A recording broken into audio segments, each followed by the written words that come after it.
Nah, kalau kita lebih dalam lagi, gaya belajar visual ini itu nanti dibagi menjadi visual teks dan visual gambar. Kemudian gaya auditori dibagi lagi menjadi auditori musikal dan auditori bahasa. Dan gaya kinestetik itu ada kinestetik sentuh dan kinestetik gerak. Ini gaya belajar, pembagian gaya belajar yang lebih mendalam lagi. Saya akan menyampaikan sebuah contoh gitu ya, contoh gaya belajar seorang anak.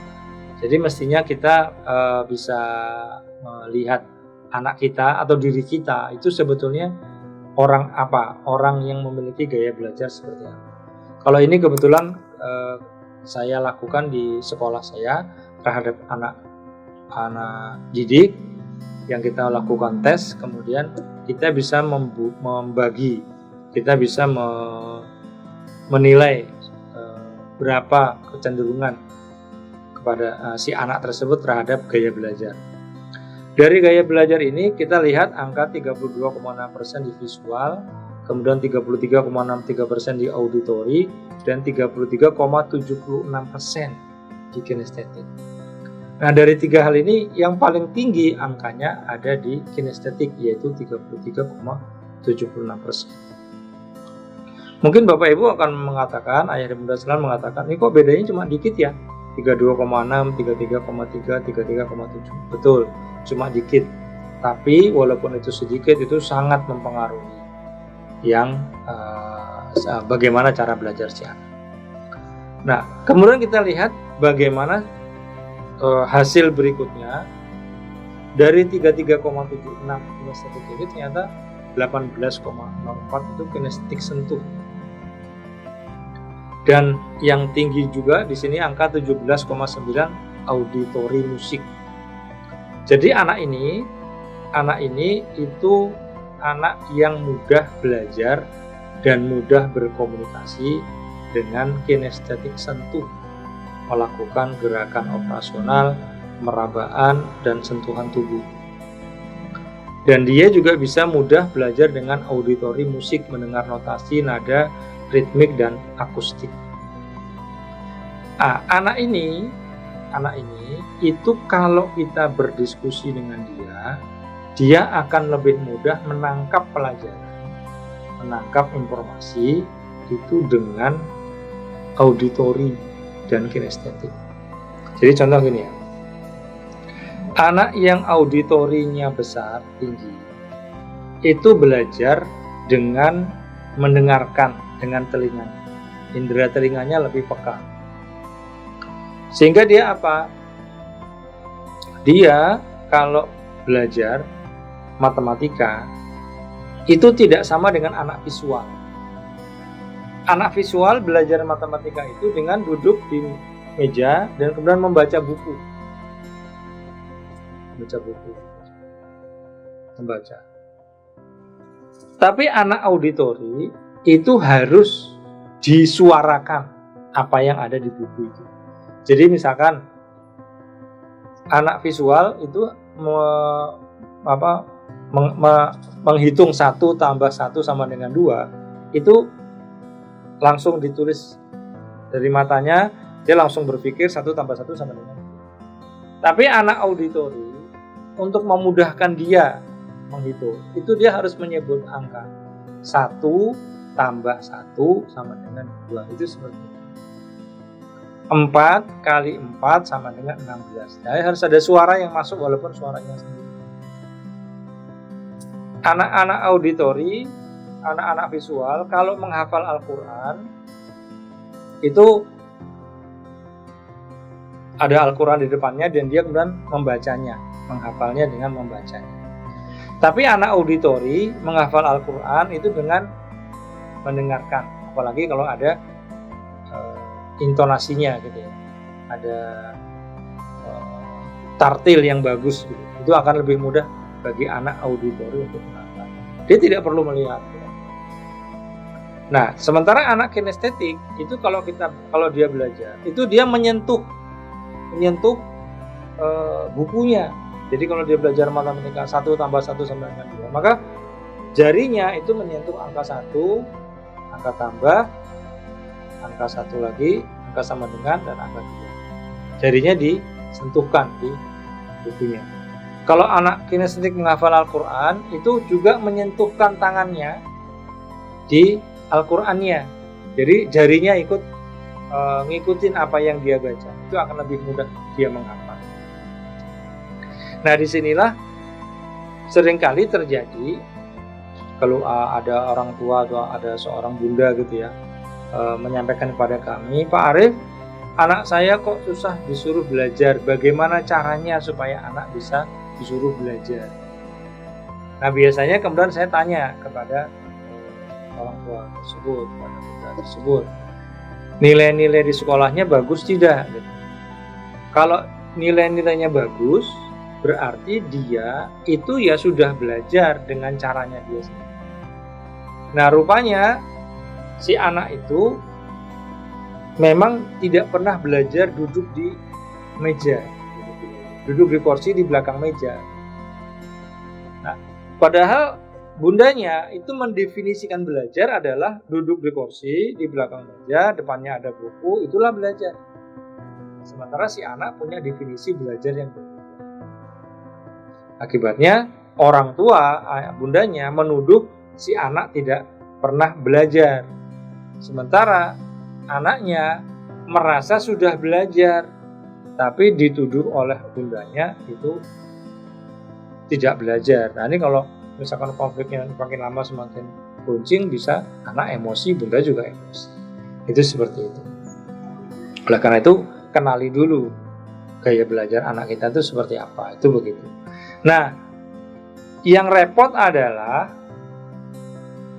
di kelas itu juga terjadi persis hal seperti itu.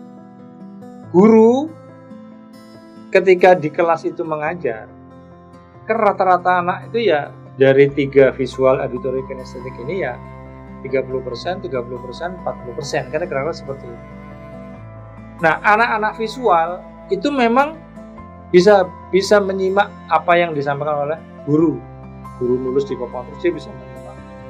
Sementara anak auditori itu nggak bisa. Dia tuh maunya mendengarkan. Jadi kalau misalkan disuruh nulis, dia nggak begitu suka. Nah, anak kinestetik itu harus ada aktivitas geraknya ketika dia dalam proses belajar. Akibatnya apa? Akibatnya biasanya dalam satu kelas itu yang dianggap berprestasi atau maju dan bisa menerima pelajaran itu hanya 30%. Ini terjadi akibat apa? Akibat tadi, perbedaan gaya belajar. Nah, mestinya guru mengajar di kelas itu bervariasi. Mengajar dengan mewakili yang visual, mewakili yang auditori, dan mewakili yang kinestetik. Sehingga kemudian ketiga model siswa di dalam kelas itu bisa belajar semua. Ada orang tua yang dia ditegur oleh gurunya gitu. Jadi gurunya itu bilang kepada orang tuanya, Pak, ini anaknya di kelas kerjaannya cuma tidur dan gambar, tidak pernah memperhatikan guru. Nah, seperti itu. Tapi memang nilai-nilainya itu bagus, Pak. Nah, disampaikan seperti itu oleh gurunya. Nah, kemudian ketika kita konfirmasi kepada si anak menjawab begini, saya itu kalau cuma dengerin guru ngomong, melihat guru, mendengarkan guru ngajar di kelas, saya itu ngantuk. Supaya saya tidak ngantuk, maka saya kemudian menggambar. Kalau saya nggak boleh menggambar, saya ngantuk dan saya tidur. Nah, kira-kira seperti itu. Nah, disinilah kita akan lihat bahwa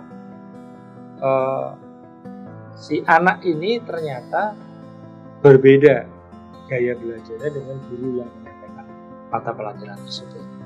Nah, disinilah harus ada titik temu. Mengapa si anak melakukan ini, mengapa si anak melakukan itu. Sebetulnya dia tetap belajar, hanya dengan caranya masing-masing. Oleh karena itu maka sangat penting bagi ayah dan bunda untuk mengetahui cara gaya belajar anak-anak. Dan juga tentu saja ayah dan bunda perlu mengetahui, mengenali gaya belajarnya masing-masing. pasangan gitu ya. Ayah mengetahui gaya belajar bunda mengetahui gaya belajar ayahnya. Nah, jadi sudahkah kita kenali gaya komunikasi dalam keluarga kita? Kemudian yang berikutnya adalah bagaimana cara kita merespon sesuatu. Merespon itu adalah ketika kita menerima suatu pesan, kita kemudian bereaksi, itu yang disebut merespon. Nah, setiap manusia punya respon yang berbeda-beda saat menerima suatu aksi dari orang lain, menerima pesan dari orang lain.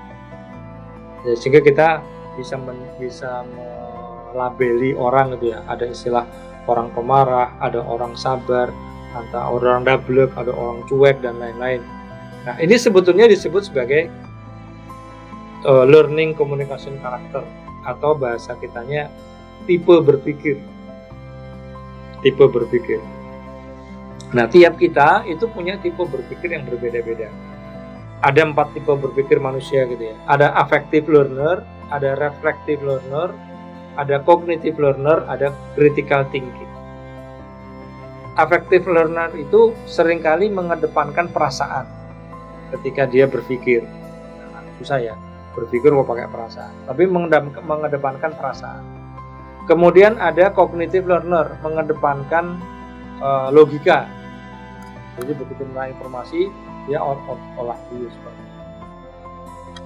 Ada reflective learner dan critical thinking. Yang dua hal ini jarang terjadi, jarang ada dalam manusia, tapi ada, besarnya sangat sedikit. Yang paling besar itu 2 hal, affective learner dan cognitive learner.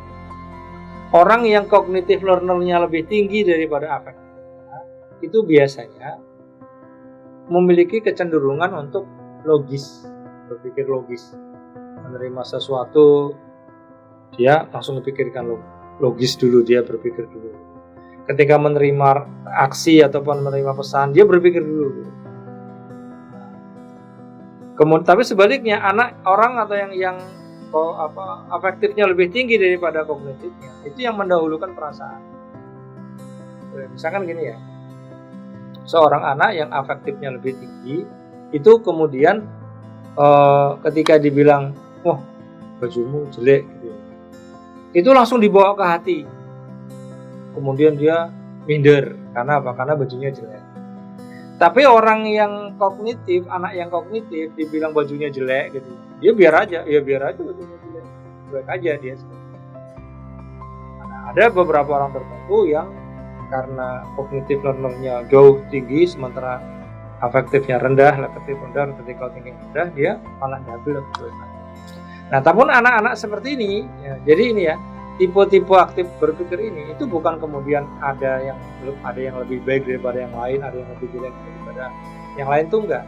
Sama semuanya. Tinggal bagaimana kita mensikapi, karena semua adalah punya kelebihan. Semua punya kelebihan.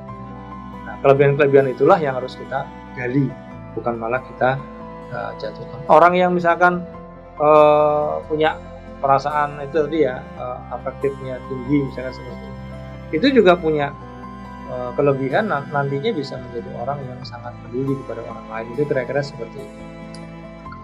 Nah, setiap anak itu spesial, maka sesuaikan komunikasi kita dengan tipe berpikir anak tersebut.